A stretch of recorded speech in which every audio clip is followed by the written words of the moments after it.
መድኃኒት የተባለው ነገር ሁሉ ደም በማፍሰስ ስጋ በመቁረስ እንደ ክርስቶስ ቤዛ በመሆን ብቻ አርገው ለማየት ይሞክራሉ።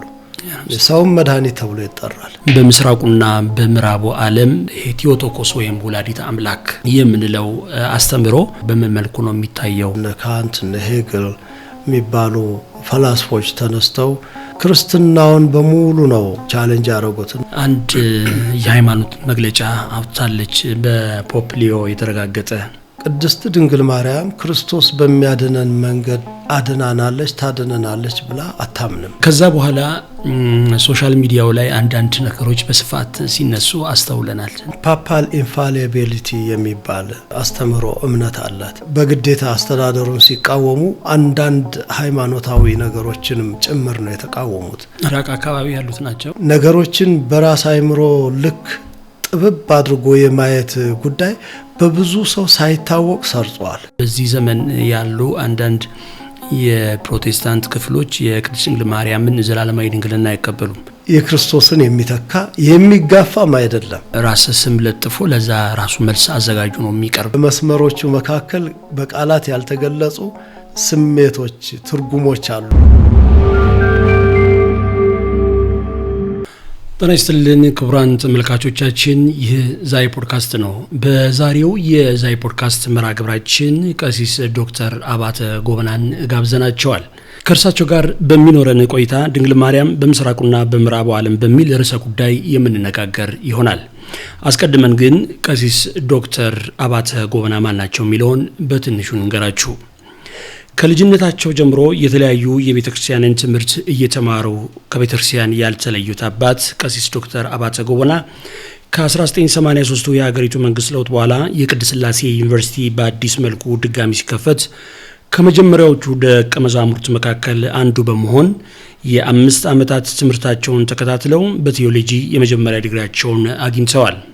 ቀሲስ ዶክተር አባተ ጎበና የባችለር ኦፍ ሳይንስ ዲግሪ በአግሮ ኢንጂነሪንግ እና ሜካናይዜሽን ከሐዋሳ ዩኒቨርሲቲ፣ የማስተር ኦፍ ሳይንስ ዲግሪ በባዮዳይቨርሲቲ ኮንዘርቬሽን ከዩኒቨርሲቲ ኦፍ ጎቲንገን ከጀርመን፣ የማስተር ኦፍ አርት ዲግሪ በሰስተናብል ዲቨሎፕመንት ከሚድልሴክስ ዩኒቨርሲቲ ዩናይትድ ኪንግደም፣ የማስተር ኦፍ ሳይንስ ዲግሪ በፎረስት ኤንድ ኔቸር ማኔጅመንት ከስዊዲሽ ዩኒቨርሲቲ ኦፍ አግሪካልቸር ኤንድ ሳይንስ እንዲሁም ደግሞ በኢስተርን ክርስቲያን ስተዲስ የፒኤችዲ ዲግሪያቸውን በቴዎሎጂ አግኝተዋል።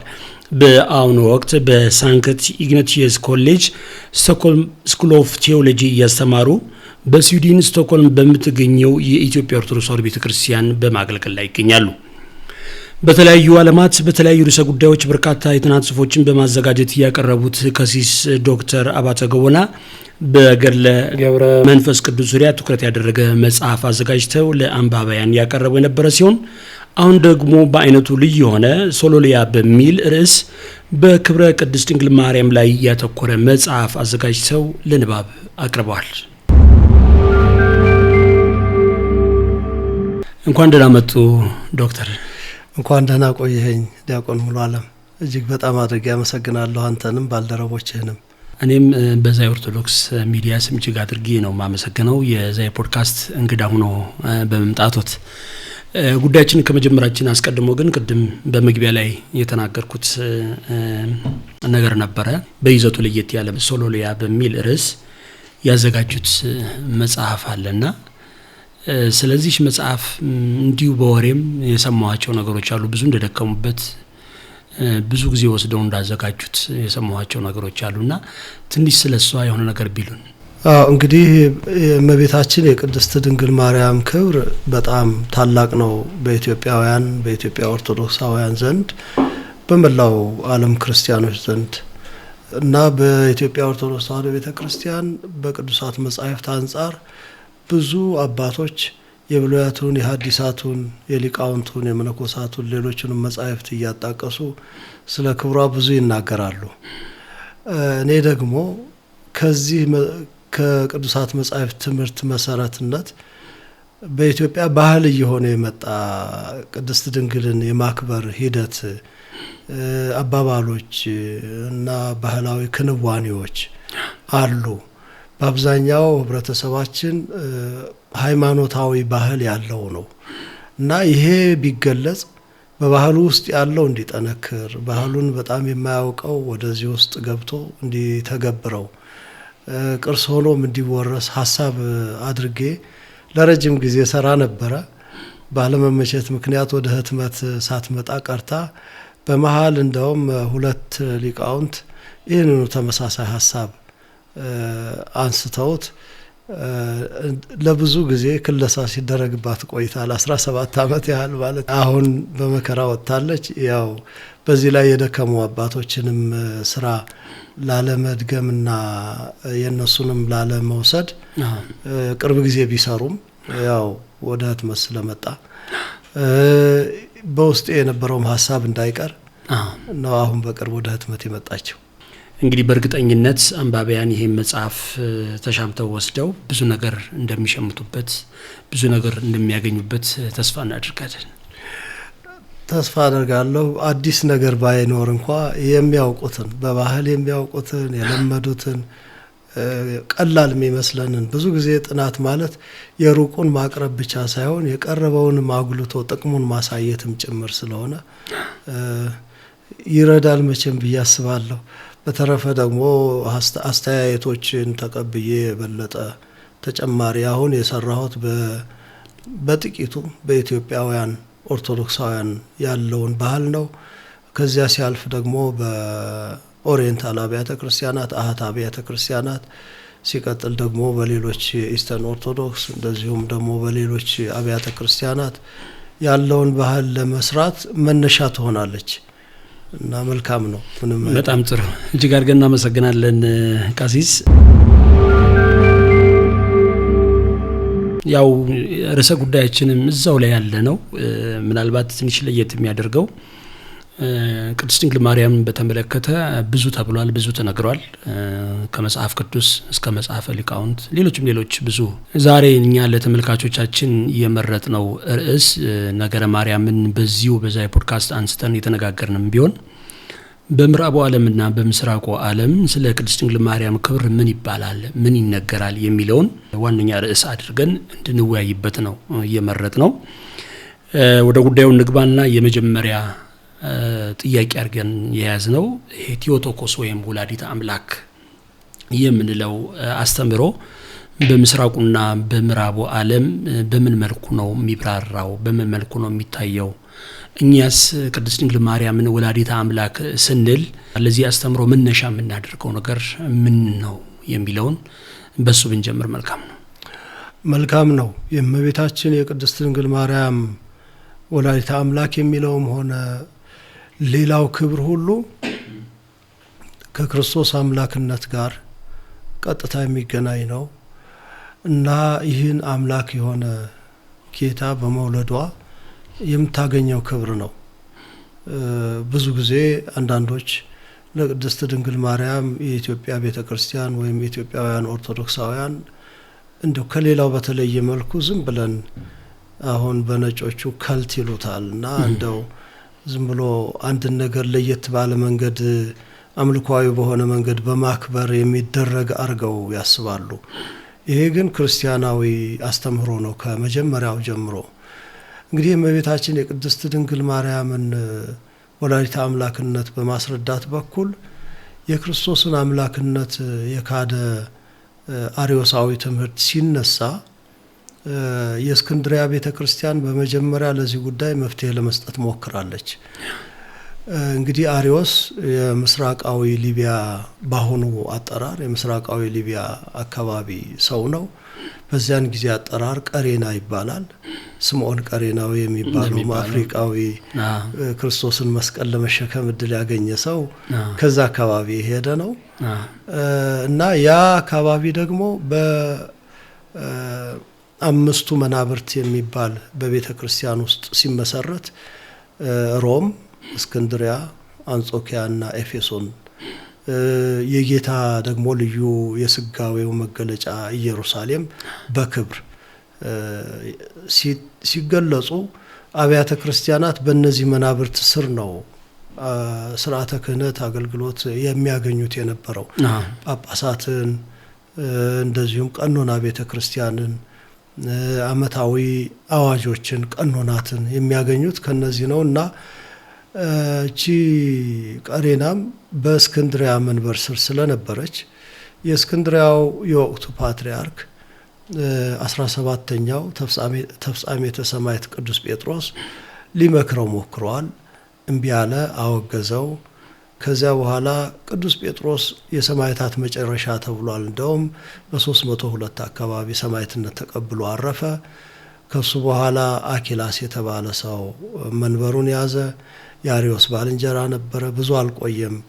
አምላካዊ ዲቫይን ኢንተርቬንሽን እንደምንለው በእንግሊዝኛው አምላካዊ ፍርድ ነበርና ብዙም ሳይቆይ እሱም አረፈ።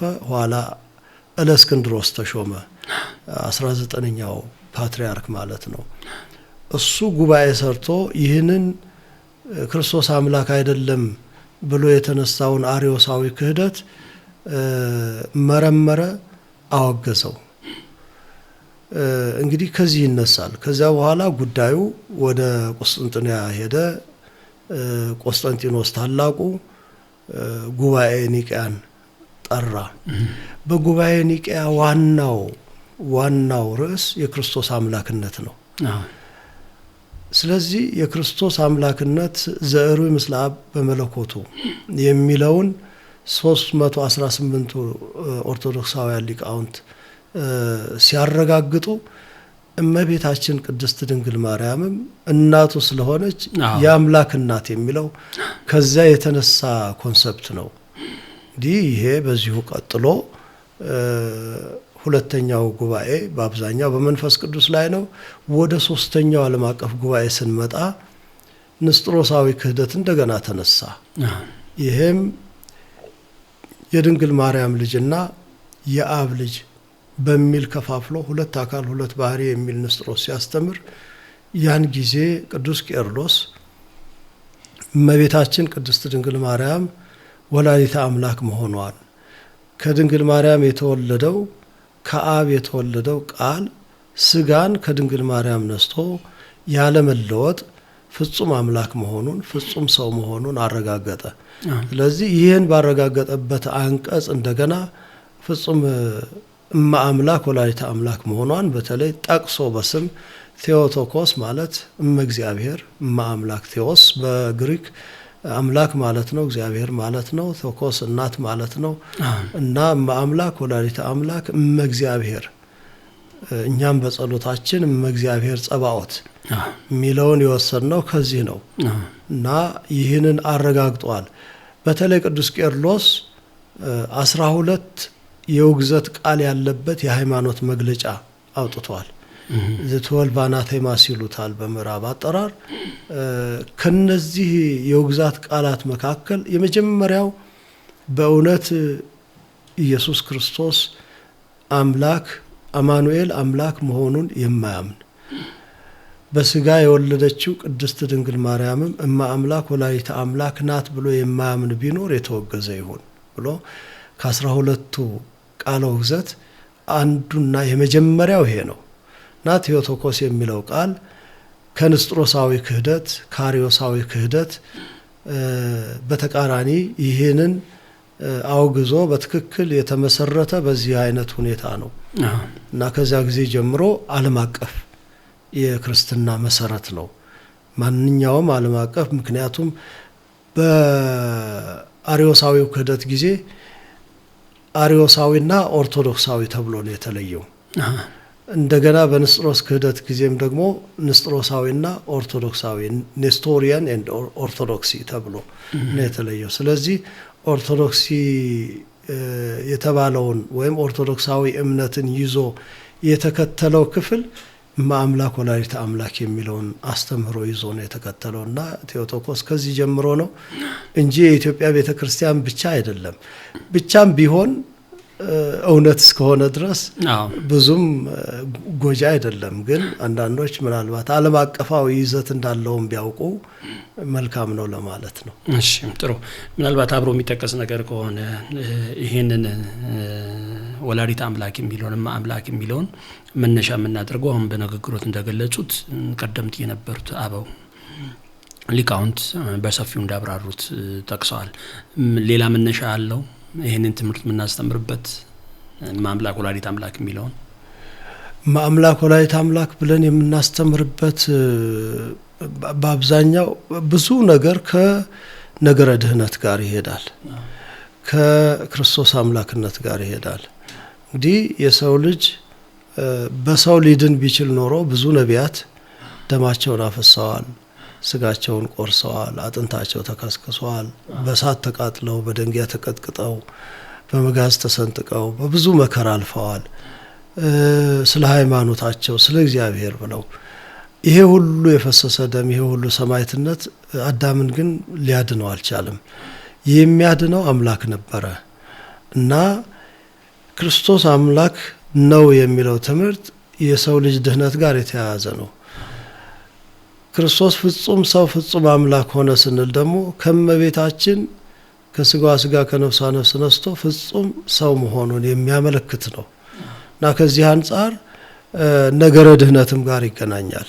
እመቤታችን ቅድስት ድንግል ከሰዎች ልጆች ድህነት ጋር ግንኙነት አላት፣ በሰዎች ልጆች ድህነት ውስጥ አስተዋጽኦ አላት የምንለው በዚህ ምክንያት ነው። ምክንያቱም እግዚአብሔር መጀመሪያ ሰውን ሊያድን ሲወድ መጀመሪያ ሊፈጥረን ሲወድ ወዶ ነው።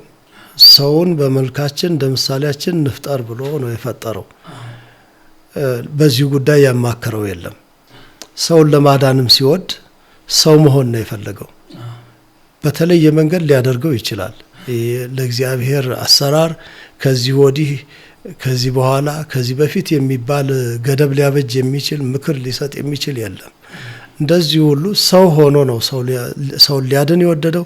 ከሰውነትም በላይ ደግሞ ያለ አባት ከድንግል እናት ተወልዶ ነው ማዳን የፈለገው እና ማምላክ ወላዲተ አምላክ የሚለውን ትምህርት የምናገኘው አንደኛ በእግዚአብሔር ፈቃድ በራሱ ነው።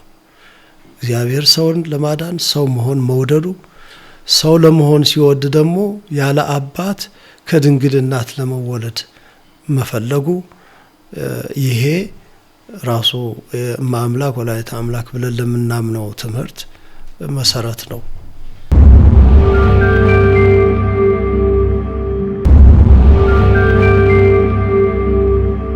ሁለተኛው ጥያቄም እንዲሁ በምዕራቡና በምስራቁ ያለው ትምህርት ወይም አስተምህሮ መነሻ ያደረገ ነው። ይሄም ምንድነው? ከእመቤታችን ዘላለማዊ ድንግልና ጋር በተያያዘ የሚነሱ ብዙ ሀሳቦች አሉ። በዚህ ዘመን ያሉ አንዳንድ የፕሮቴስታንት ክፍሎች የቅድስት ድንግል ማርያምን ዘላለማዊ ድንግልና አይቀበሉም። ነገር ግን አስቀድሞ የነበሩት በተለይም የፕሮቴስታንት መስራች ናቸው የሚባሉት እነ ሉተርና ካልቪን የእመቤታችንን ዘላለማዊ ድንግልና ላይ ጥያቄ የላቸውም ይባላል። እንደው በአጠቃላይ ስለ ዘላለማዊ ድንግልናን በተመለከተ በምዕራቡና በምስራቁ ያለው ማስተምህሮ ምን ይመስላል? ዘላለማዊ ድንግልናን በተመለከተ በተለይ ምስራቅና ምዕራብ በምንልበት ጊዜ ቅድስት ድንግል ማርያምን በተመለከተ የምስራቁ በአብዛኛው ሁሉም ማለት በሚቻል መንገድ ከአንድ ሴክት በቀር ያውም ቸርች ኦፍ ዘ ኢስት የሚባል የኔስቶሪያን ቸርች የምትባል በጣም ታይኒ ሴክት በጣም ትንሽ ክፍል አለች እና ከዛ በቀር ኢራቅ አካባቢ ያሉት ናቸው። ኢራንና ኢራቅ በተለይ መነሻቸው ኢራን ነው። አሲሪያን ቸርች ይባላል። የአሶራውያን ቤተክርስቲያን ለማለት ነው። እነሱ የንስጥሮስን ትምህርት ይዘው ተከትለው ያሉ ናቸው። በቁጥር አናሳ ናቸው። ያው እንደው በጣም ግልጽ ለመሆን ያህል ነው እንጂ ይህን ያህል በፐርሰንቴጅ የሚገባም አይደለም። በምዕራቡ ስንል ደግሞ የሮማ ካቶሊክ ቤተክርስቲያን በወላዲተ አምላክ ትምህርት ላይ ወይም በድንግል ማርያም ድንግልና ክብር ቅድስና ላይ ከኦርቶዶክሱ ዓለም ብዙም የተለየ ትምህርት የለውም። ምዕራብ የምንለው በመለየት ደረጃ አሁን በድንግል ማርያም ትምህርት የፕሮቴስታንቱ ዓለም ነው። ከፕሮቴስታንቱም ቢሆን አሁን ቅድም እንደተናገርከው በመጀመሪያ ፕሮቴስታንት ቤተክርስቲያን ከስሙ እንደምንረዳው ፕሮቴስት ያደረገው ወይም የተቃወመው በወቅቱ የነበረውን የሮማ ካቶሊክ አስተዳደር ነው።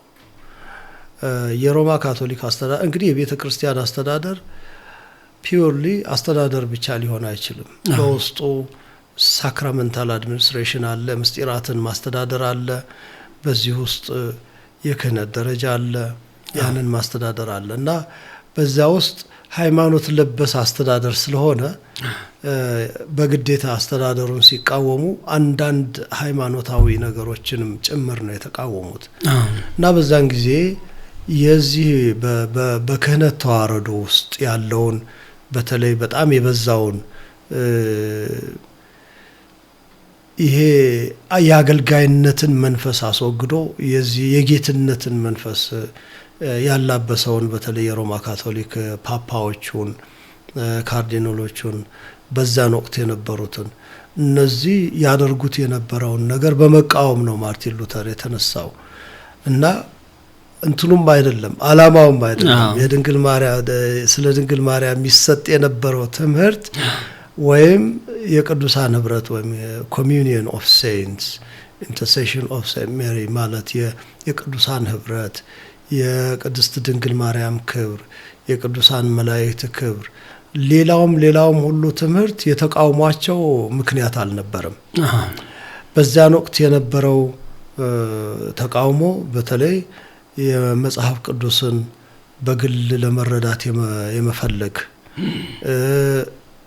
በወደደው መንገድ ለመተርጎም የመፈለግ ቀጥ ያለውን ያተረጓጎም ስልት ምስጢራዊ ወይም ደግሞ ንባባዊ ትርጓሜ ይዞ አሊጎሪካልና ሊትራል ትራንስሌሽን ኢንተርፕሪቴሽን እንደሚባለው እሱን ለምን እንከተላለን በወደድነው መንገድ ብንረዳውስ የሚል ይሄ በጣም ድርቅ ያለ በጣም ጥብቅ የሆነ የበላይነትና የበታችነትን የሚገልጽ የጌታና የሎሌ አይነት ግንኙነት ያለበትን የክህነት ተዋረድ ለምን ልዩነት ይኖራል? ክርስቶስ የማገልገል ስልጣን ነው የሰጠው። ማንም ፊተኛ ለመሆን የሚወድ ዝቅ ብሎ ያገልግል፣ ማንም የበላይ ሊሆን ቢወድ በትህትና ያገልግል ብሏልና ከዚያ ለምን ራቀ የሚል ተቃውሞ እንዲህ የመሰሉ ነገሮችን ስርዓተ ምንኩስናን ለመፈጸም አቅም ከማጣትም በወቅቱ ከነበረው የዓለም ለውጥም አንፃር በዛ ውስጥ የማለፍ ብቃት የማጣትም እና ለምን በዛን ለማለፍ እንገደዳለን የማለት እንዲህ የመሰሉ ነገሮች በተለይ ደግሞ የሮማ ካቶሊክ ቤተክርስቲያን ካህናቱ ያላገቡ የሆኑ የሚል በጣም ጥብቅ የሆነ ትእዛዝ አላት። ሰሊቤሲ ይሉታል እና አግብቶ ማገልገል እንዴት አይቻልም? ጋብቻ የተቀደሰ ነው የሚል እንዲህ የመሰለ አንዳንዱ እውነትነት ያለው ግን አንዳንድ ጊዜ ተቃውሞ ሲነሳ ያው እውነታውን ይዞ ይነሳ እንጂ ጽንፍ ሊይዝ ይችላል እና somehow ኤክስትሪም ለመያዝ ሞከረ እና አላማው ይሄ ነው። የፕሮቴስታንት ቤተክርስቲያን የተቃውሞ አላማ ይሄ ነው። የድንግል ማርያምን ጉዳይ ባለ ትምህርት አይደለም። ለዚህ ነው ማርቲን ሉተርም ይሁን ጆን ካልቪንም ይሁን የነሱ ተከታዮች የሆኑ በወቅቱ ስለ ቅድስት ድንግል ማርያም ዘላለማዊ ድንግልና የአምላክ እናት ስለመሆኗ ከሰው ልጆች በላይ ከፈጣሪ በታች ያላት ክብር ከፍ ያለ መሆኑ ይሄን በሚመለከት ጥያቄ አልነበረም። ይሄ የሚታወቀው የሉተራውያን ቤተክርስቲያን ለምሳሌ ቸርች ኦፍ ስዊድን፣ ቸርች ኦፍ ኢንግላንድ እንደዚሁ ሌሎችም የጀርመን አብያተ ክርስቲያናት በጠቅላላ እነዚህ አሁንም ቢሆን ክብረ ቅድስት ድንግል ማርያምን ጠብቀው ይኖራሉ። የቅዱሳንንም ህብረት እንደዚሁ ይጠብቃሉ፣ መታሰቢያ ያደርጋሉ። እንደ ኦርቶዶክስ ዓለም ጥብቅ ያለ ባይሆንም ስለዚህ ያ አልነበረም። ይሄ ከየት መጣ? የምዕራቡ ዓለም የተለየ አመለካከት ከየት መጣ የተባለ እንደሆነ በቅርብ ጊዜ ከፍልስፍና ጋር በተለይ በ18ኛው መቶ ክፍለ ዘመን ኢንላይትመንት የሚባል መጥቷልና የፍልስፍና ዓለምን ያጥለቀለቀበት እነ ካንት እነ ሄግል የሚባሉ ፈላስፎች ተነስተው ክርስትናውን በሙሉ ነው ቻሌንጅ ያደረጉት እና በዚህ ምክንያት የመጣ ነገር ነው እና ፕሮቴስታንቱ ራሱ መልኩን እየለወጠ ብቻ የሚል ወይም ሶላ የሚል አመለካከት መጽሐፍ ቅዱስ ብቻ፣ እምነት ብቻ፣ ጸጋ ብቻ፣ ኢየሱስ ብቻ እንደዚህ ብቻ እያሉ በቃ የእግዚአብሔርን ስራ በሰው አመለካከት በሰው ፍሬም ኦፍ ማይንድ ለመለካት በመሞከር በመጨነቅ ነው። እነሱ በሚጨነቁበት ልክ በዛው ፍሬም ውስጥ ለማስገባት በመሞከር የመጣ ጉዳይ ነው እንጂ ሲነሳ ፕሮቴስታንቱ ዓለም ይህን አይደለም ሊቃወም የተነሳው። አሁን ያለው ፕሮቴስታንት ተቃውሞ ሲጀምር ከድንግል ማርያም ነው የሚጀምረው እንደ አለመታደል ሆኖ፣ ያኛው ግን ተቃውሞ የጀመረው በምድር ካለው በተለይ የሮማ ካቶሊክ ቤተክርስቲያን ከነበራት አስተዳደራዊ ብልሽት ያ አስተዳደር ሃይማኖት ለበስ በመሆኑ ከዛ ነው የተነሳው እና የምዕራቡ ከተባለ የተለየ ከተባለ ዘመናዊው የምዕራቡ አመለካከት የፕሮቴስታንቱ በዚያው አገላለጽ የነሱ እድገት ሊሆን ይችላል። ከፕሮቴስታንቱ ቤተክርስቲያን አመለካከት ያደገው በዚያ ውስጥ ወደ ላይ የወጣው ክፍል ነው ይህን ተቃውሞ ያመጣው ለየት ያለ ነገር የያዘው።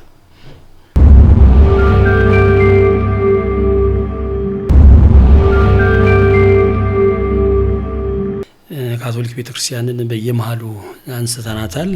ከሰሞኑ ደግሞ በዚህ በአውሮፓውያኑ አቆጣጠር ህዳር 7 2025 ላይ አንድ የሃይማኖት መግለጫ አውጥታለች። በፖፕ ሊዮ የተረጋገጠ ይሄ የእምነት አቋማቸውን የሚገልጸው በአቋም ደረጃ የተገለጸው ሀሳብ ይሄ ከቅድስት ድንግል ማርያም በነገረ ድህነት ውስጥ ያላትን ሱታፌ መሰረት ያደረገ ነውና ኮሬዲሜር ከሚለው እንግሊዘኛ ቃል ወይም ደግሞ በእኛ ተባባሪ መድኃኒት አዳኝ ከሚለው ጋር ቅድስት ማርያም በዚያ ልትጠራ አትችልም፣ ብቸኛ መድኃኒት ጌታችን መድኃኒታችን ኢየሱስ ክርስቶስ ነው የሚል አይነት መግለጫ ነውና ከዛ በኋላ ሶሻል ሚዲያው ላይ አንዳንድ ነገሮች በስፋት ሲነሱ አስተውለናል፣ ተመልክተናልና የኢትዮጵያ ኦርቶዶክስ ተዋሕዶ ቤተክርስቲያን መቼ ነው እንደ ካቶሊክ ቤተክርስቲያን አቋሟን እንደዚህ የምትገልጸው በሚል ብዙ ሰዎች ሲያንጫጩት አይተናልና ለመሆኑ ግን እንደው የኢትዮጵያ ኦርቶዶክስ ተዋሕዶ ቤተክርስቲያን መድኃኒት ብላ የምታስተምረው ማንን ነው? እሱ ብቻ አይደለም። ቅድስት ድንግል ማርያም በነገረ ድህነት ውስጥ ያላት ሱታፌ ወይም ሚና የጌታችን የመድኃኒታችን የኢየሱስ ክርስቶስን መድኃኒትነት ይተካል ብላ ታስተምራለች ቤተክርስቲያን? መልካም ጥያቄ ነው። በዚህ ጉዳይ ዛይ ፖድካስት ተከታትያለሁ። 3 በጣም አይናማ ሊቃውንት ጋር ያደረከው ውይይት እጅግ በጣም ከበቂ በላይ የሚሆን መልስ የሰጠ ነው።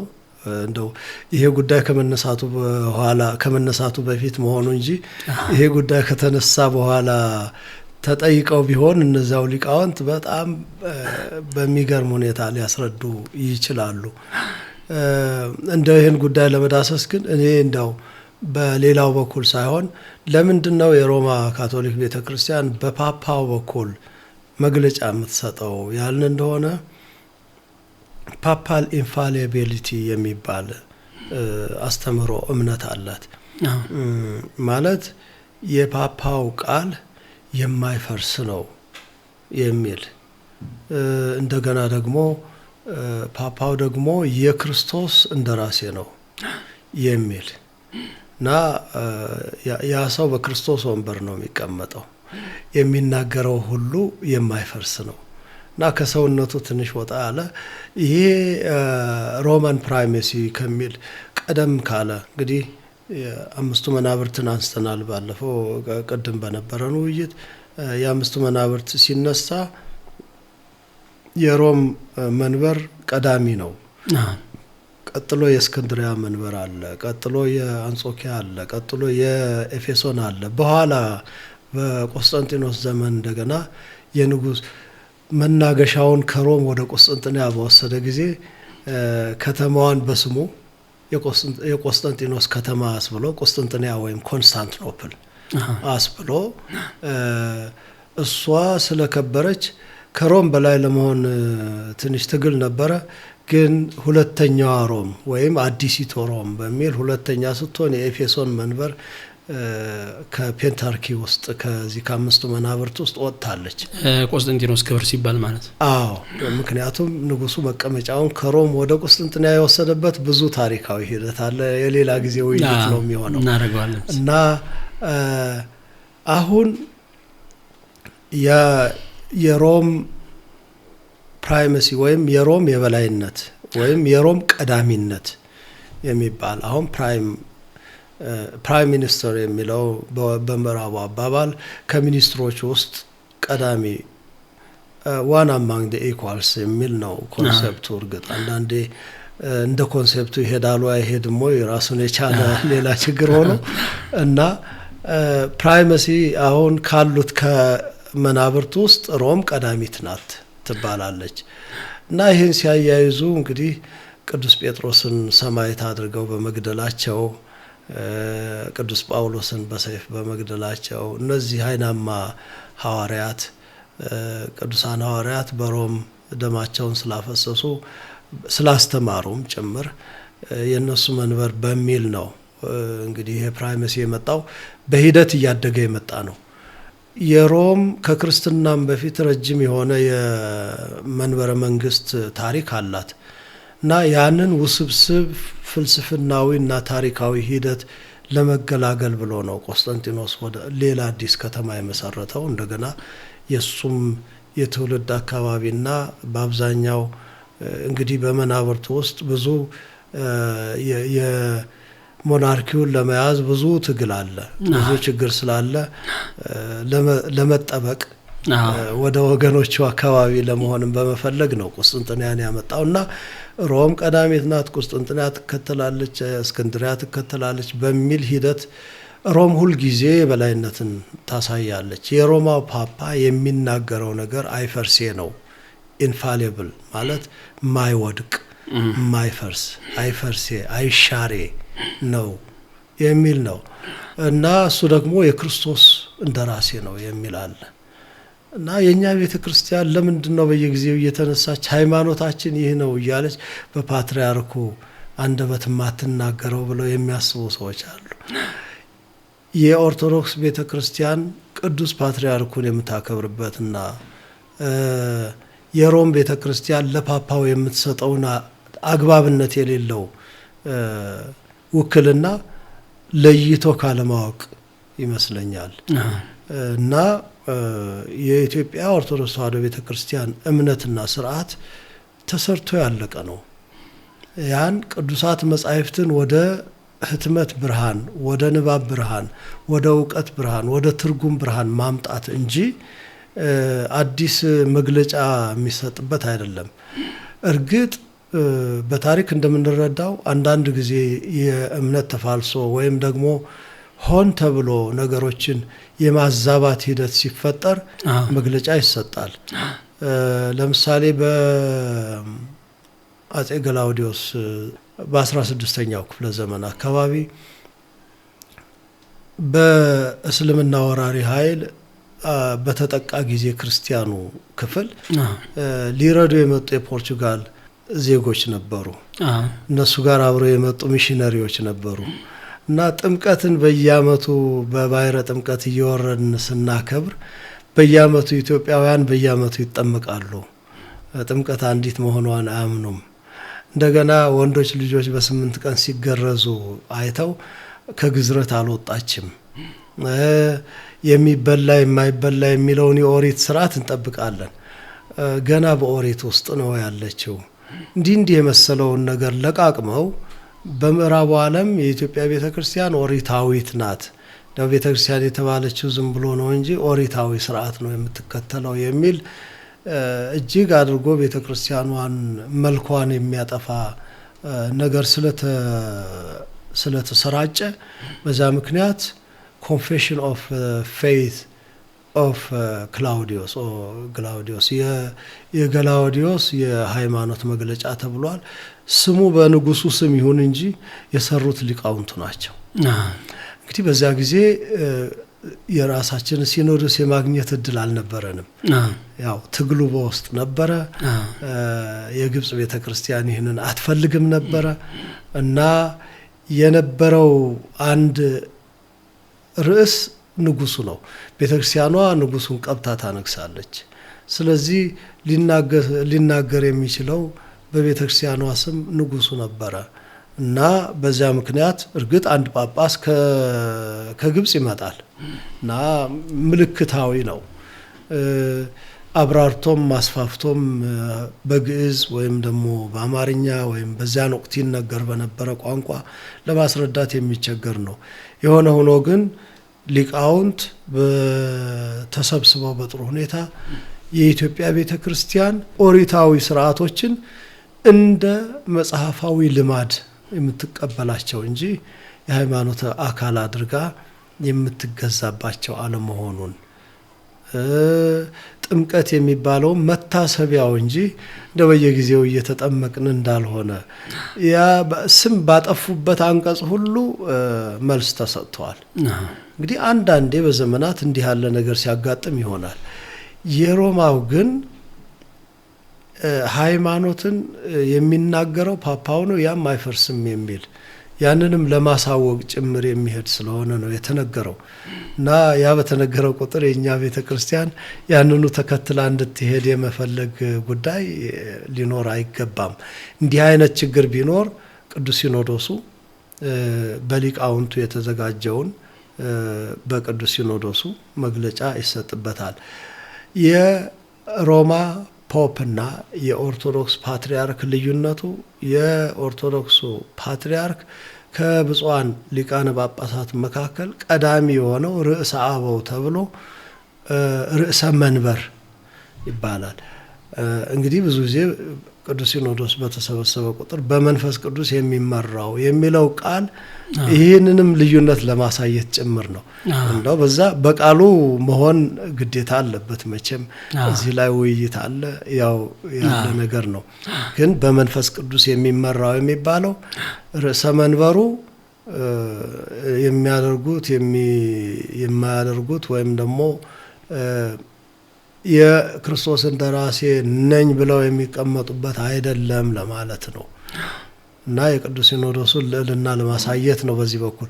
በዛ በኩል ደግሞ የፓፓውን ልዕልና ነው የሚያሳየው እና ያ ነው። በሌላ በኩል ግን ወደ ዚህኛው አደላው እንጂ የሮማው ፓፓ ያወጡት መግለጫ መልካም ነው። በድንግል ማርያም አስተምህሮ በኩል ብዙ ልዩነት የለም፣ አንዳንድ ጥቃቅን ካልሆኑ በቀር። አዳኝ አይደለችም ወይም ደግሞ ተባባሪ አዳኝ አይደለችም የሚለው አገላለጽ እውነት ነው። የኢትዮጵያ ቤተክርስቲያን ቅድስት ድንግል ማርያም ክርስቶስ በሚያድነን መንገድ አድናናለች፣ ታድነናለች ብላ አታምንም። መድኃኒት የሚለውን ስም በመጋራት እኮ ኢያሱ ማለት መድኃኒት ማለት ነው። ኢየሱስ ማለት መድኃኒት ማለት ነው። ሆሴ ማለት መድኃኒት ማለት ነው። የነዚህ የሆሴ እና የኢያሱ መድኃኒትነት ራሱን የቻለ ነው። አሁን ትልቁ ሰዎች የሚቸገሩት ሶላ የሚባለው ይሄ የገነገነው ፕሮቴስታንታዊና ፍልስፍናዊ ነገሮችን በራስ አይምሮ ልክ ጥብብ አድርጎ የማየት ጉዳይ በብዙ ሰው ሳይታወቅ ሰርጿል። በብዙ ሰው ሳይታወቅ ሰፍኗል ማለት ይቻላል። እና ሰው በዛ ልክ ነው ለማየት የሚሞክረው እና መድኃኒት የተባለው ነገር ሁሉ ደም በማፍሰስ ስጋ በመቁረስ እንደ ክርስቶስ ቤዛ በመሆን ብቻ አርገው ለማየት ይሞክራሉ። ሰውም መድኃኒት ተብሎ ይጠራል። ቤዛ ተብለው የሚጠሩ ልጆች አሉ። እንዳጋጣሚ የሁለተኛዋ ልጅ ቤዛ ነው ስሟ እና እንደዛ ተብለው ይጠራሉ። ቤዛዊት ዓለም በሚለው እኮ በጣም ብዙ ውዝግብ እንደነበረ እናስታውሳለን። እና የስም መወራረስ እና እንዴት ነው መድኃኒትነቷ እንዴት ነው ቤዛነቷ እንዴት ነው? ይሄ የክርስቶስን ይሻማል ወይ? ምንድነው የሚያደርጉት ሰዎች? መድኃኒት የሚለውን አንድ ፍሬም ውስጥ ያስገቡታል። መድኃኒት የተባሉ ነገሮች በሙሉ በዛች ፍሬም ውስጥ እንዲገቡ ነው የሚፈልጉት። ይሄ አይደለም። የክርስቶስ መድኃኒትነት አዳኝነት ስጋውን ቆርሶ ደሙን አፍስሶ ነው፣ አይተካም። በምንም ነገር ሊተካ አይችልም። ሌሎችን መድኃኒት የምንላቸው ግን ወደዚህ መድኃኒት በማቅረብ ነው። ቅድስት ድንግል ማርያም ይህን መድኃኒት በመውለድ ነው። ስለዚህ የእሷም የማይተካ ነው በራሱ ግን የክርስቶስን የሚተካ የሚጋፋም አይደለም። ለምሳሌ በእኔ የሚያምን እኔ የማደርገውን ያደርጋል ከኔም በላይ ያደርጋል ብሎ ተናግሯል ጌታ በዮሐንስ ወንጌል ምዕራፍ 14 ቁጥር 13 ላይ። ከኔ በላይ ያደርጋል ማለት እንዴት ነው? እንዴት ከእግዚአብሔር በላይ ከሱ በላይ ሌሎች የሚያደርጉ ከሆነ የሱ አምላክነት ጥርጥር ውስጥ ሊወድቅ ነው ብለን ማሰብ የለብንም። ወይም ደግሞ ሌሎች ከኔ በላይ ያደርጋሉ ከተባሉ አምላክ ሊሆኑ ነው ከአምላክ በላይ ሊሆኑ ነው ማለት የለብንም። የእግዚአብሔርን ቸርነት ነው እዚህ ውስጥ ማየት ያለብን። የሁሉ አባት የሁሉ ፈጣሪ የሁሉ የበላይ ሆኖ ሳለ ሰዎችን እሱ በምድር በዘመነ ስጋዌው ከሰራው ስራ የበለጠ ያልሰራውን ማለት ነው ሊሰራው ፈቃዱ የሆነውን ሰርቷል እና እሱ ያልሰራውን ሌሎች እንዲሰሩት ፈቃዱ መሆኑ ያለ ምቀኝነት ቸር መሆኑን ነው የሚያሳየው። ሲመጣም ለትህትና ነው የመጣው። እንደውም ሲወለድ እንደ ንጉስ እንኳን እንደ አምላክ እንኳን እንደ ንጉስ እንደ መካከለኛ ሰው አልተወለደም፣ እንደ ድሃ ሰው ነው የተወለደው። ይሄ አምላክነቱን ለመጠራጠር በሰው ፍሬም ውስጥ ብናስገባው እንኳን አምላክ መካከለኛ ሰው ልንለው አንችልም። በጎል የተጣለ በጨርቅ የተጠቀለለ ከብርድ የሚያስጥለው ጣራና ግድግዳ አጥቶ የእንስሳት እስትንፋስ ያሟሟቀው አንድ ድሃ ምስኪን ሕፃን አምላክ ብሎ ለማመን ምንድነው የሚያስገድደን? አምላክ ስለሆነ ነው። እና ሰዎች ሁልጊዜ ያንን በሰው ያስተሳሰብ ልክ በሰው ያመለካከት ልክ መወሰን የለበትም። ስለዚህ መድኃኒት ስንል የክርስቶስ መድኃኒትነት ራሱን የቻለ ነው። የእመቤታችን መድኃኒትነት መድኃኒቱን ከመውለድ ጀምሮ ወደ መድኃኒቱ በማቅረብ እንደሷ ቅርብ የለም። ለምን? ከስጋዋ ስጋ ከነፍሷ ነፍስ ነስቶ ባህሪዋን ገንዘብ አድርጎ ሰው ሆኖ የተገለጠበት መልክ ሰው ሆኖ የተገለጠበት ሰውነት ከሷ የተወሰደ ነው። ከዚህ አንጻር መድኃኒትን መውለድ ወደ መድኃኒት ማቅረብ ለሷ ብቻ የተሰጠ ልዩ ነገር ነው። ግን የክርስቶስ አዳኝነት ጋር ፈጽሞ አይጣረስም፣ አይጋፋም። ሌሎችም መድኃኒቶች አሉ። እነዛም መድኃኒቶች እንደዚሁ ለዋናው መድኃኒት የሚያቀርቡ ናቸው። ከዚህ አንጻር የሮማ ካቶሊክ ቤተክርስቲያን ያንን ለማጥራት ሞክራለች። ያው ሂደቱ ግን somehow ፖለቲካል ፕራይመሲ ሃይራርኪካል ያለው ነው። ለምን በፓፓው መነገር ያለበት እሱ ራሱን የቻለ መልእክት እንዲያስተላልፍ ነው። አሁን ምንድነው ነጮቹ የሚሉት ሪዲንግ ቢትዊን ዘ ላይንስ የሚሉት ነገር አለ። በመስመሩ ላይ የሚጻፍ ቃል አለ ዝም ብሎ እንዲሁ። ግን አንዳንድ ጊዜ በመስመሮቹ መካከል በቃላት ያልተገለጹ ስሜቶች ትርጉሞች አሉ። በዛ አንዳንድ ቃላት እንደዛ ናቸው።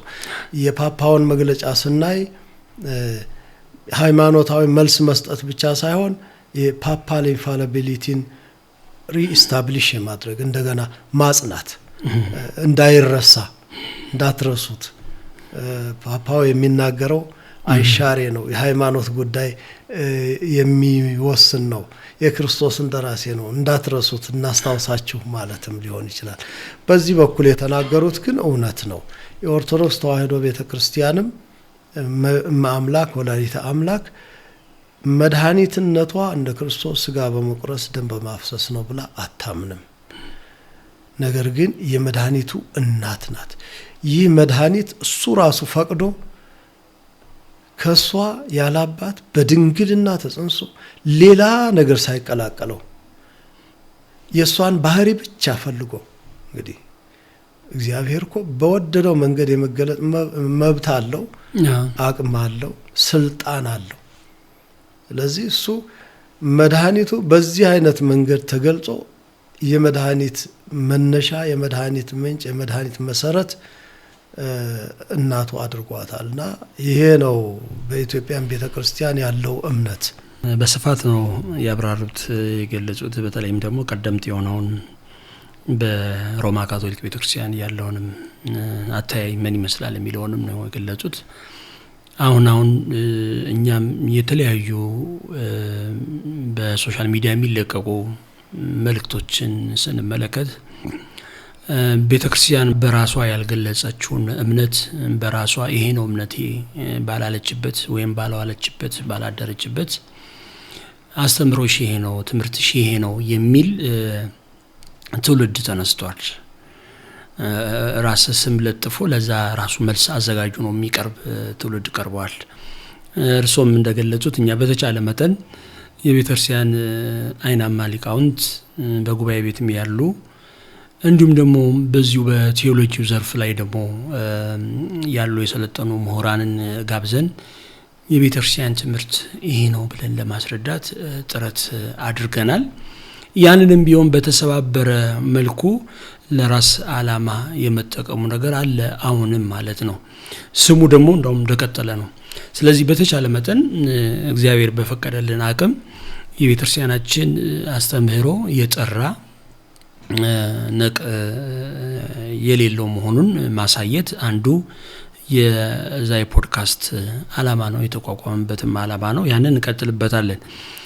የመድኃኒት ቤዛ በሚለው ጉዳይ ላይ በእኛ በኩልም ደግሞ ትምህርቱን ካለማወቅ ካለመረዳት በራስ ሀሳብና ፍላጎት ወይም ደግሞ በራስ ትርጉምና አረዳድ አንዳንድ የሚሉ ሰዎች ስላሉ ለነሱም በዚሁ አጋጣሚ በትክክል ቤተክርስቲያን ምን ታስተምራለች ምን ትላለች የሚለው ሊቃውንቱን ምሁራንን ጠይቆ ወደ መድረኩ ብቅ የማለቱ ነገር ቢኖር ጥሩ ነው። መድረክ ተገኘ ብሎ ማይክ ተጨበጠ ተብሎ ብዙና ብዙ የሚባልበት ሁኔታ እየተፈጠረ ስለሆነ እንደው አንድ መረጃም አለኝ። ቅዱስ ሲኖዶስ ለጉዳዮች አሁን ባሉት መንገድ እንግዲህ አዲስ ነገር እስካልተፈጠረ ድረስ በየጊዜው እየወጣ ይሄ ነው ሊልበት የሚችልበት ነገር ባይኖረውም ቅዱስ ሲኖዶስ ግን ለእንዲህ አይነት ትውልድን ለሚበርዙ አስተምህሮች በደንብ ማስገንዘብ አለብን ብሎ በነገረ ክርስቶስ በነገረ ማርያም ላይ በቂ የሆነ ምእመናን ሊረዱበት የሚችሉበትን በሊቃውንት ጉባኤ ደረጃ ዝግጅት እያደረገ መሆኑን ያው በመረጃ ደረጃ ኢንፎርሜሽኑ አለን። ይሄ በጣም የሚበረታታ ነገር ነው። ባለፈውም እንዲሁ ሊቃውንቱን ጋብዞ በመላው ኢትዮጵያ የሚገኙት ሊቃውንት ጋብዞ የቤተክርስቲያኒቱን አስተምህሮ ምን ይመስላል የሚለውን ሲነጋገርበት ሲወያይበት ቆይቷል።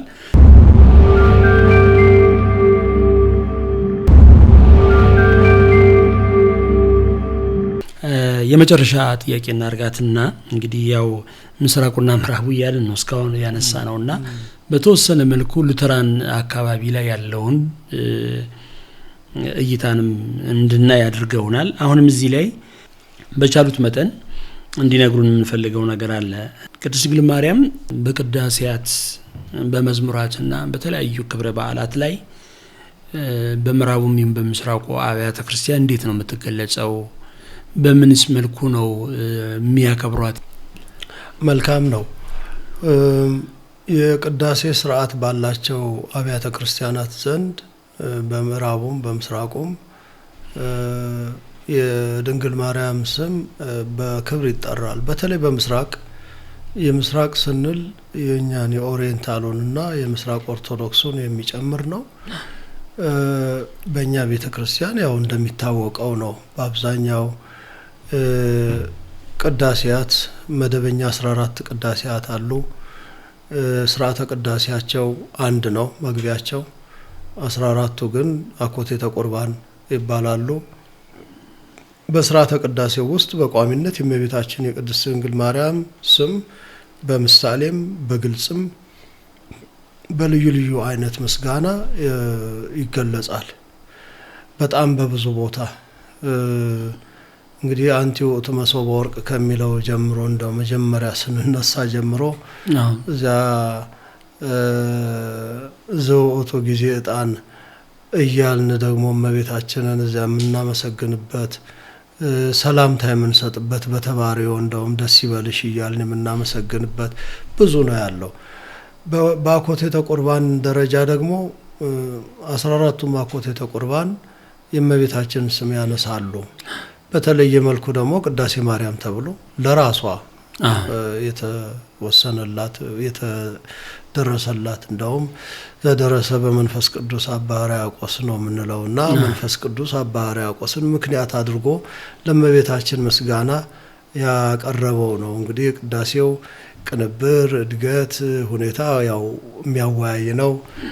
ኢትዮጵያውያን ሊቃውንት ብዙ ድካም ያደረጉበት እንደሆነ ይታወቃል።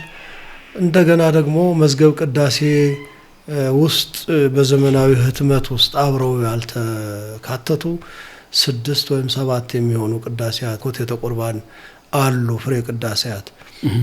ከነሱ ውስጥ 4ቱ በእመቤታችን ስም ነው። አባ ጊዮርጊስ ዘጋስጫ መዓዛ ቅዳሴ፣ እንደዚሁ የቅዱስ ጎርጎሪዎስ በሚል በ2 ቅዳሴያት፣ እንደዚሁ ሌሎች ደግሞ አንድ ደግሞ ተጨማሪ አለ እና ይሄ የሚያሳየው በኢትዮጵያ ኦርቶዶክስ ተዋሕዶ ቤተክርስቲያን ስርዓተ ቅዳሴ የእመቤታችን ቦታ ታላቅ መሆኑን ነው የሚያሳየው። ምክንያቱም እግዚአብሔር የቅዳሴው ምክንያት ናት በእግዚአብሔር ፈቃድ። ምክንያቱም የሚቀደስ አምላክ ከሷ ተወልዶ ቅዱስ ቁርባን የሚከብረው በስጋ ተገልጦ ነው። እንግዲህ እዚህ ላይ አንዳንድ ያው ያስተምሮ ግራ ቀኝ ቢኖርም እንዳልከው ቀደም የክርስቶስ ቅዱስ ስጋ ክቡር ደም ነው ስትሪክትሊ የምናምነው ነገር። ግን ለዚህ ስጋዊ ምክንያት ያደረጋት ግን እመቤታችንን ነው። ስጋውን ከየትም መውሰድ ይችላል፣ ባህሪውን ደግሞ ወይም ከመላእክትም መውሰድ ይችል ነበረ ስጋን ሳይለብስ። ግን ከሷ በነሳው ስጋ ነው መስዋዕት ሆኖ መስዋዕት ተቀባይ መስዋዕት አቅራቢ ሆኖ ያዳነንና አኮቴተ ቁርባኑ ራሱ ከሷ ጋር የተገናኘ ነው ማለት ነው። ወደ ኦሪየንታል አብያተ ክርስቲያናት ይህን ጊዜ ሁሉም የግብጽ ኮፕት ቤተክርስቲያን እጅግ አድርጋ ታከብራለች። የሚገርመው ግን የአባ ሕርያቆስ ቅዳሴ ማርያም በግብጽ አይታወቅም። በግብጽ 3 ቅዳሴያት አሉ፣ የባስሊዮስ፣ የቄርሎስ እና የጎርጎሪዎስ 14ቱ ቅዳሴያት። አንድ ሊቅ እንደውም ምናልባት የግብጽ ቤተክርስቲያን በተጽዕኖ ብዛት አጥታቸው ሊሆን ይችላል ብለው እና እስቲ እንደገና ሪኢንትሮዲዩስ መልሰን የማስተዋወቅ ስራ ብንሰራ መልካም ነው የሚል ማርቆስ ዳውድ የሚባሉ እዚህ ኢትዮጵያ ውስጥ የነበሩ ግብጻዊ ምሁር እንደዛ አይነት ሐሳብ አላቸው። ዞሮ ዞሮ ግን በሌላ መንገድ ትገልጻለች። በተለይ የሶሪያ ቤተክርስቲያን እኛን ትመስለናለች እንደዚህ ባለው ስርዓተ ቅዳሴ። ቅዱስ ኤፍሬም ልክ እንደ ቅዱስ ያሬድ የዜማ የምስጋና ምንጭ ነው። በግጥማዊ ስራዎቹ፣ በዜማ ስራዎቹ፣ በቅኔዎቹ ሁሉ በጣም የታወቀ ነው። ከሱ ቀጥሎ ቅዱስ ያዕቆብ ዘስሩግ እንደዚሁ። እነዚህ ቅዳሴያት በተለይ ለእመቤታችን ለቅድስት ድንግል ማርያም የተለየ ክብር የሚሰጡበት ልዩ ቦታ አላቸው እና በኦሪየንታል አብያተ ክርስቲያናት በሁሉም ማለት ይቻላል እነዚህን ምክንያት አደረግን እንጂ በምስራቅ አብያተ ክርስቲያናትም እንደዚሁ እንዳውም የግሪክ ተርሚኖሎጂ ነው በአብዛኛው ጥቅም ላይ ይውል የነበረው።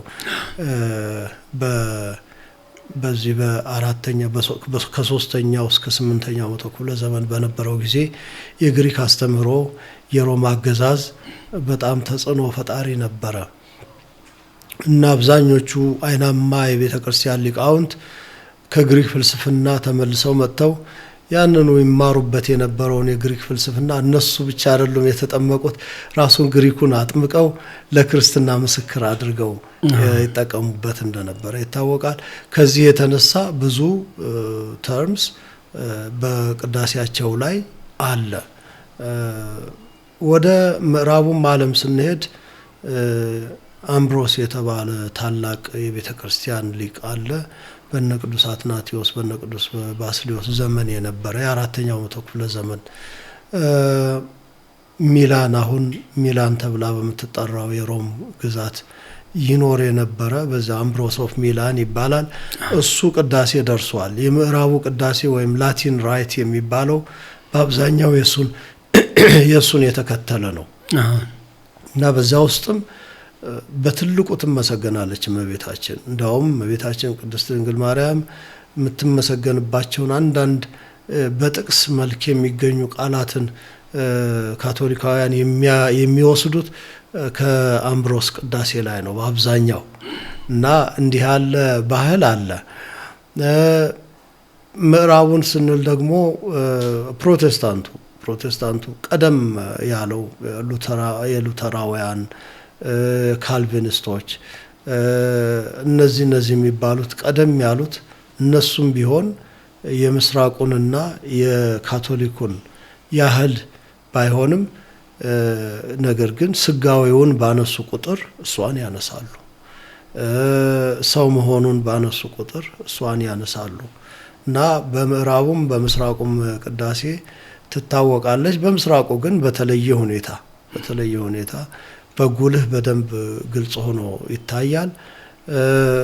ይሄ አሁን ያለው የዘመናዊው የፕሮቴስታንት እንቅስቃሴ አይደለም በቅዳሴው ውስጥ የድንግል ማርያምን ስም እንዴት ያነሳል ለማለት ቀርቶ ቅዳሴም የለውም። የጌታ ራት ወይም ሌላ ብለው ተሰብስበው ዝም ብለው ባልተደራጀ ባልተቀናበረ መልክ አለመደራጀቱን አለመቀናበሩን እንደ ተቃውሞና እንደ ነጻነት ይቆጥሩታል እና አንዳንድ ጊዜ ነጻነት ከስርዓት ነጻ ነው የወጡት ማለት ይቻላል እና ወደ ስርዓት አልበኝነት መሄድ ነው።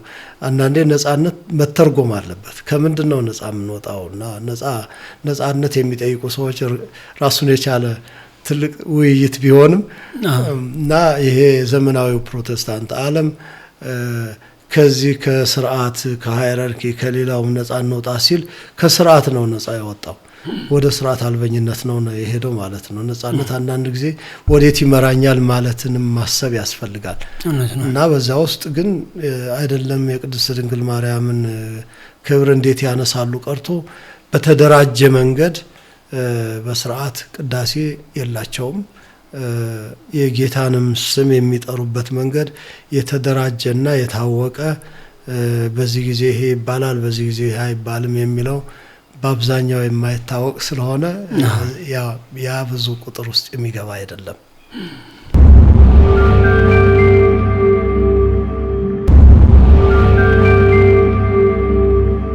አንዳንድ ነገሮችን ሲያነሱ እንደው በደንብ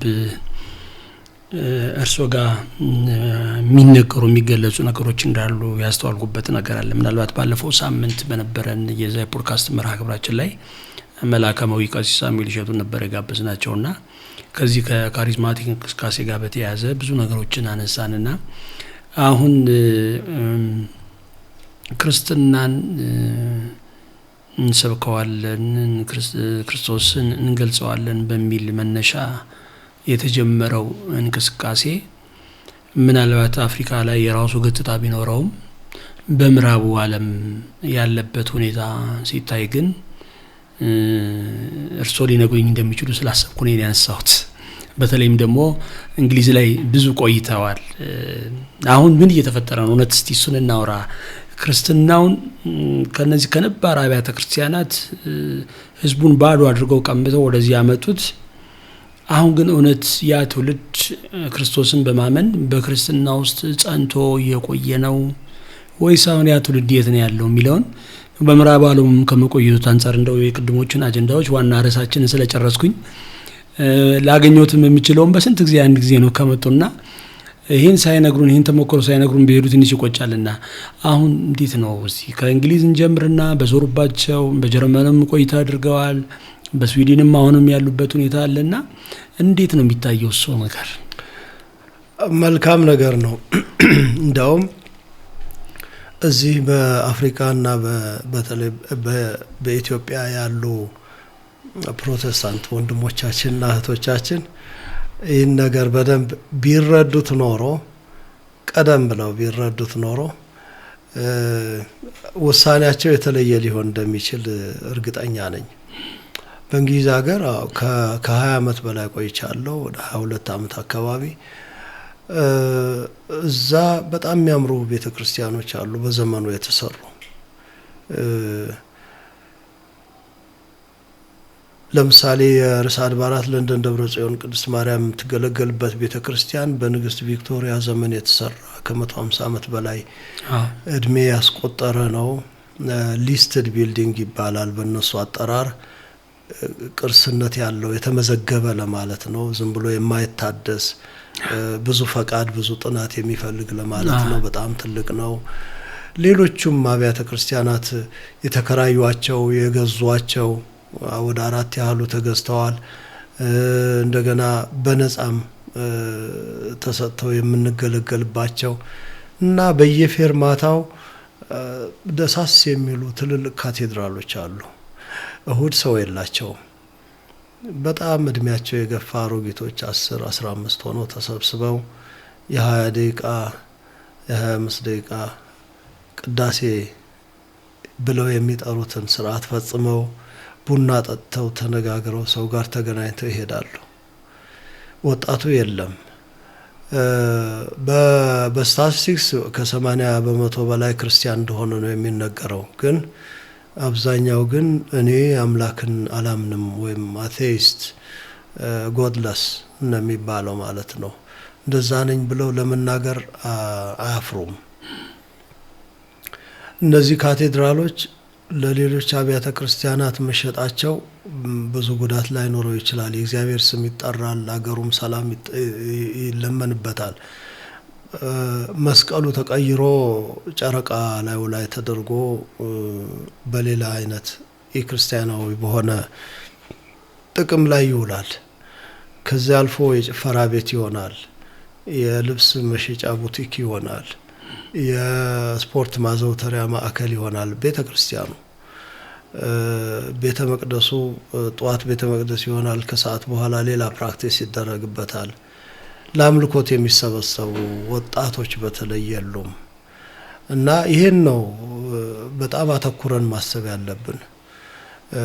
ብዙ ጊዜ ህንጻ ግንባታ ላይ የምናውለው መዋዕለ ንዋይና እውቀት፣ ጊዜ፣ ጉልበት መጤን አለበት። በተለይ ህንጻ ቤተክርስቲያን ያላቸው ውክልና ወይ ሪፕሬዘንቴሽን ቀላል አይደለም። ሲታይ በራሱ ይሰብካሉ፣ ሲታይ በራሱ ልብ ያሳርፋሉ። የሆነ ሆኖ ግን ያ እየተገነባ ካልሄደ በቀር አሁን ህንጻዎቹ ብቻቸውን እንዳይቀሩ ያስፈራል። እና እንደዚህ ነው የምዕራቡ ዓለም ክርስትና በዚህ የተነሳ ወጥቶ ወደዚህ ወደ አዲሱ እንቅስቃሴ ውስጥ ገብቶ በዚያ ቢያዝ እንኳን ደህና ነበር። የተወሰነው ነው ወደዛ የሚገባው። ወደዛ የገባው ደግሞ በተለያየ ሁኔታ የልሳን ተአምራት፣ ትንቢት ወይ ሌላም በሚል ውስጥ የገባ ነው እና በአብዛኛው ጊዜም የለውም ለዚህ ራሱ ይደንቃቸዋል። ኢትዮጵያውያን ክርስቲያኖች ኤርትራውያንም እንደዚሁ ነጭ ነጠላ ለብሰው እህቶቻችን እናቶቻችን በተለይ በመንገድ ሲሄዱ እዚህ አካባቢ የኢትዮጵያ ቤተክርስቲያን አለ ብለው ይጠይቃሉ። እና ያ ቀርቷል፣ ምልክትነቱ ቀርቷል በዛ ውስጥ። እና ይሄ ብዙ ትምህርት ሊሆነን ይገባል። ያ ሁሉ ያለ ግን እዚህ አፍሪካ መጥተው ግን ክርስቶስን ተቀበሉ፣ ዳኑ፣ ድህነት ወዴት እንደዛ ወደዛ የሚወስድ ከሆነ አይደለም በነፍስ በስጋም አያድንም። እንግዲህ የእንግሊዝ ይሄ ነው። በስዊድን በኩል ጀርመን ብዙም አልቆየሁም፣ በምልልስ ነው የተማርኩት። ስዊድን ትንሽ ጊዜ ቆይቻለሁ። እዛም ያለው ተመሳሳይ ነው። በመጠኑ ትንሽ ሻል የሚል ሂደት አለ። ግን ደግሞ ክርስትናው ብዙ እንቅፋት አለው። በምዕራቡ ዓለም ከፍልስፍና ጋር ከነጻነት ትግል ጋር እኩልነት ከሚሉት ነገር ጋር ያውን ስነ ጾታን በሚመለከት ያላቸው አመለካከት በቤተ ክርስቲያን ውስጥ ሳይቀር ገብቶ በክህነት ስርዓታቸው ውስጥ ሳይቀር ገብቶ ይሄ ሴቶች ሹመት የተመሳሳይ ጾታ ግንኙነት እንዲህ የመሰለው ነገር በቤተ ክርስቲያን ውስጥ ቦታ አግኝቶ ሲታይ የምዕራቡን ዓለም ክርስትና ብቻ አይደለም አፌክት ያደረገው ያለው እንደ ጠቅላላ ክርስትናን ጭምር። በዚህ የተነሳ ክርስትና መልኩ ይሄ ነው ብለው ያለ መልኩ ተረድተው ወደ ከክርስትና ውጭ ወደ ሆነ አይዲዮሎጂ የሚሄዱ ኢትዮጵያውያን ሳይቀሩ አጋጥመውኛል እና የሚያሳዝን ነው። ይህንን ቢያዩ እዚህ ያሉ ወገኖቻችን ውሳኔያቸው እርግጠኛ ነኝ የተለየ ነበር የሚሆነው። የኢትዮጵያን ቤተክርስቲያን ደግፎ ራስንም በዛው ውስጥ ደግፎ አድኖ የመኖር ሂደት ውስጥ ይገኙ ይሆናል የሚል እምነት አለኝ እና ምዕራቡ ዓለም እጅግ የሚያሳዝን ነው ያለው። አንዳንዱ ደግሞ ተስፋ የሚሰጠው ነገር እንደዚህ ያለው የኦርቶዶክሱን ዓለም በማየት በመደነቅ ምን ምስጢር አለው ምን የተለየ ክርስትና ነው ወይ ብለው ወደዛ እየመጡ እያዩ እየፈለጉ ለመጠመቅ የመድረስ አሁን በስዊድን ባለው በነገረ መለኮት ዩኒቨርሲቲ ውስጥ ብዙዎቹ ከተለያየ ስራ የባንከርስ ናቸው፣ ፋይናንስ ኦፊሰርስ ናቸው፣ የኢንሹራንስ ኦፊሰርስ አሉ፣ ኢንጂነሮች አሉ፣ ሌሎም በብዙ ፕሮፌሽን ውስጥ ያሉ ቴዎሎጂ ለማጥናት በተለይ ኢስተርን ክርስቲያን ስተዲስ የምስራቅ አብያተ ክርስቲያናትን ነገረ መለኮት ስርዓት ቀኖና ታሪክ ለማጥናት ከፍተኛ ፍላጎት ያሳያሉ። ራሳቸው በዛው ባለውም ቢሆን በምዕራቡ ዓለም የፕሮቴስታንት ቤተክርስቲያን አገልጋዮች የሆኑ ሳይቀሩ ኮርስ ይወስዳሉ። ከምስራቅ አብያተ ክርስቲያናት ጥናት ውስጥ ኮርስ ይወስዳሉ። ኢስተርን ፓትሪስቲክስ፣ ኢስተርን ክርስቲያን ስታዲስ፣ ኢስተርን ክርስቲያን ሂስትሪ፣ ኢስተርን ኤክሌሲዮሎጂ እንደዚህ የመሰሉ ኮርሶችን መጥተው ይወስዳሉ እና በተለየ መልክ ክርስትናን ከነበርኩበት ይልቅ አሁን በተለየ መልክ ለማየት ችያለሁ። ተግባራዊ ክርስትና እንደሆነ ተረድቻለሁ እና ሰማው ህይወት ያልተለየው ክርስትና ለማየት ችያለሁ ብለው ራሳቸው በፕሮቴስታንት ቤተክርስቲያን በልዩ ልዩ ስልጣን እያገለገሉ ያሉ ትምህርት ለማግኘት እድል ያገኙ ሰዎች እኔም በአቅሜ ያስተማርኳቸው ሰዎች ማለት ነው በቢኤ ደረጃ በማስተርስ ደረጃ የሚማሩ ሰዎች ይሄን ሲናገሩ እንሰማለን እና ይሄ የሚያሳየን እኛ ያለንበትን ጠብቀን እንድንኖር የኛን አውቀን እንድንኖር ሌላው ዓለም ደግሞ አሁን በተለይ ስልጣኔ የሚባለውን ነገር ቤተክርስቲያኗ በግድ ካልተከተለች የሚሉ የኛውም ወገኖች ቢኖሩ እዚህ ላይ ቆም ብለው ለማሰብ እድል እንዲኖራቸው ሌላው ዓለም ምንድነው ሰለጠነ የምንለው ዓለም ስልጣኔው ወስዶ የት አድርሶታል? ነፃ ወጣሁ የሚለው ዓለም ነፃነቱ ወዴት መራው? ወደ ግራ ነው ወደ ቀኝ ነው?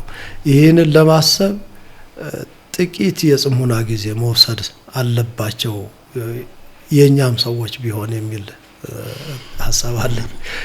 አጭር ጊዜ ነው ያሉት ከሀገር ለመውጣት ግን በዛች አጭር ጊዜ ውስጥ ፈቃደኝነትን አሳይተው ካሉት በጣም ውስን ጊዜ ውስጥ ፈቃደኝነትን አሳይተው በዚሁ ፖድካስት ላይ ተገኝተው የሚገባውን መልእክት ስላስተላለፉ በእግዚአብሔር ስም እጅግ አድርገን ነው እናመሰግናለን። እኔም በጣም አመሰግናለሁ። ዛይ ኦርቶዶክስ ሚዲያ ከስሙ ጀምሮ እጅግ በጣም ትልቅ ትርጉም ያለው ነው። ዲያቆን ሙሉ ዓለም አንተ ደግሞ በኢኦቲሲ ሚዲያ ላይ የነበረን ጉልህ ነገር አደንቃለሁ። በሩቅ በቅርብ ደግሞ በዚህ ታላቅ ሚዲያ ለመገኘትና ያለኝን ሐሳብ ለመስጠት እድል ስላገኘሁ እኔም አንተንም ባልደረቦችንም እጅግ አድርጌ አመሰግናለሁ። እግዚአብሔር ይስጥልኝ። እኔም አመሰግናለሁ ዶክተር።